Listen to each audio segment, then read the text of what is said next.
ربیہ اور سربلند خان کا جب پیارا سا بچہ ہو جاتا ہے تو یہ دونوں بڑے ہی خوش ہو جاتے ہیں۔ دوسری طرف سراب لالا کی بیوی سربلند خان سے معافیا مانگتی ہے، کہتی ہے کہ سربلند بیٹا مجھے معاف کر دو، کیونکہ جو سراب نے کیا ہے وہ ناقابل معافی ہے۔ میں جانتی ہوں کہ اس کو سزا مل گئی ہے، اب میں اس حویلی سے جانا چاہتی ہوں۔ جس کے جواب میں وہ ربیہ سے بھی معافیا مانگتی ہے، کہتی ہے کہ ربیہ آپ بھی مجھے معاف کر دو، کیونکہ میں نے آپ پہ بہت زیادہ الزامات لگائے تھے۔ میں جانتی تھی کہ میرا شوہر غدار ہے، کیونکہ جب بھی میں سجتی سورتی تھی، خوبصورت بنتی تھی، اسی دن وہ مجھے بہت زیادہ ذلیل کرتا تھا اور کہتا تھا کہ اب تم میں وہ خوبصورتی باقی ہی نہیں رہی۔ میں تو ویسے ہی بڑی دکھی تھی سراب سے، لیکن میں نے سوچا نہیں تھا کہ سراب اتنی بڑی بے وفائی بھی کر دے گا۔ اگر وہ مجھے صرف اگنور کرتا رہتا تو میں سکون میں تھی، لیکن جب اس نے دوسری عورت، وہ بھی کام والی کے ساتھ یہ سارا کچھ کیا، تب میرا دل ٹوٹ گیا تھا، اور اب اس کو سزا تو مل گئی ہے۔ اب میں چاہتی ہوں کہ میں آپ سب سے معافیا مانگ لوں۔ جس کے جواب میں سربلند کہتا ہے کہ بھابھی آپ یہ کیسی باتیں کر رہی ہیں،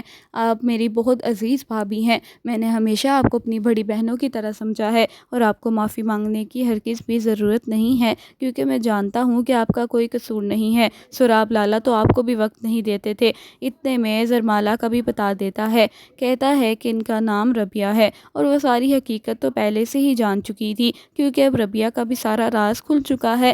سربلند خان کہتا ہے کہ بھابھی آپ اپنے بھتیجے سے نہیں ملیں گی کیا؟ اتنے میں وہ بیچاری رونے لگ جاتی ہے، کہتی ہے کہ سربلند خان تمہاری اولاد ہو گئی ہے؟ پھر وہ بتاتا ہے کہ جی میری اولاد ہو گئی ہے۔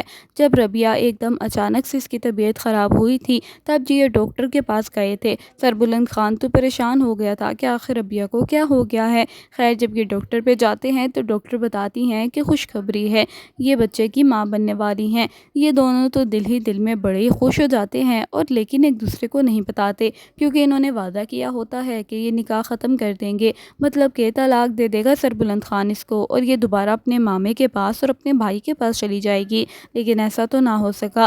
سربلند کہتا ہے جس کی اتنی پیاری ربیہ جیسی بیوی ہو، اس کو کون ہی طلاق دے گا بھلا، اور یہ بچہ میں نے اپنی خوشی سے کیا ہے، اور میں نہیں چاہتا کہ آپ اسے کوئی بھی نقصان پہنچائیں، اور اگر آپ کی ایسی ہی سوچ ہے کہ آپ کو یہ بچہ نہیں چاہیے تو آپ مجھے بتا سکتی ہیں۔ ربیہ کہتی ہے کہ نہیں سربلند خان، میں بھی راضی ہوں۔ یہ دونوں مسکرانے لگ جاتے ہیں، کیونکہ ان دونوں کو ایک دوسرے سے بہت زیادہ محبت ہو چکی ہے، کیونکہ ان دونوں نے ایک ساتھ دکھ درد تکلیفیں برداشت کی ہیں۔ ربیہ کا بھی اس دنیا میں کوئی بھی نہیں تھا، اور سربلند خان کا بھی کوئی بھی نہیں تھا۔ سربلند خان کی تو صرف ایک بیوی تھی بانو، وہ بیچاری بھی اس دنیا میں نہ رہ سکی، اس کو سنبھالنے میں سب سے بڑا ہاتھ جو ہے وہ ربیہ کا ہی تھا۔ سربلند خان کے اندر سے گولی بھی اس نے نکالی تھی، سربلند خان نے بھی ربیہ کا بے انتہا ساتھ دیا تھا، اور ربیہ نے بھی اپنا ساتھ بہت خوبی سے نبھایا تھا، اور اسی لیے ان دونوں کو بڑی محبت ہو جاتی ہے۔ سربلند کہتا ہے کہ میں آپ کو آپ کے گھر والوں سے ملوانے لے کے جاتا رہوں گا، کوشش کروں گا کہ انہیں اسی گھر میں، اسی حویلی میں آپ کے پاس رکھ لیں، کیونکہ آپ بہت ہی زیادہ اداس رہی ہیں ان کے بغیر۔ ایک بات یاد رکھیے گا کہ سربلند آپ کو طلاق کبھی بھی نہیں دے گا، اور ان کا بچہ اتنا خوبصورت ہو جاتا ہے کہ یہ دونوں بڑے ہی خوش ہوتے ہیں اپنے بچے کو دیکھ کے۔ آپ کی تمکینت کو سبسکرائب کر لیں۔ اللہ حافظ۔